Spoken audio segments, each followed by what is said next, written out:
करना मेरी रग रग में है।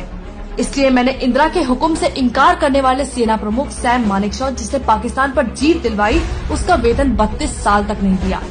मैं वही हूँ जिसने मुस्लिम पर्सनल लॉ बोर्ड बनाया, क्योंकि संविधान से चलना सिर्फ बाकियों पे लागू होता है, वोट बैंक पर नहीं।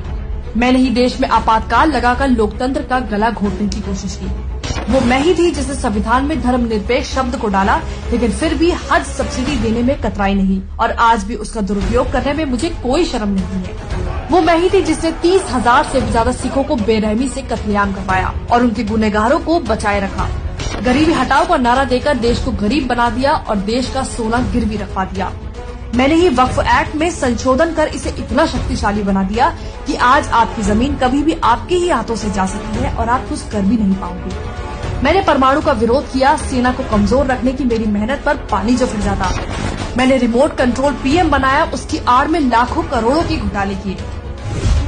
देश में पाकिस्तानी आतंकियों ने 3 दिन तक कहर मचाया, लेकिन इल्जाम लगने से बचने के लिए मैंने आरएसएस को अपना टारगेट बनाया और हिंदू आतंक को जन्म दिया। वो मैं ही थी जिसने देश से छिपकर चीन के साथ MOU साइन कर अपने ही देश की कमर में छुरा घोंपा था। मैंने ही कोर्ट में हलफनामा देकर कहा कि श्री राम काल्पनिक है और राम सेतु को तोड़ने की कोशिश की। मैंने वोट बैंक के लालच में हज पर 50% की सब्सिडी दी, पर अमरनाथ यात्रा पर 25,000 का टैक्स लगाकर सारा पैसा वसूल लिया।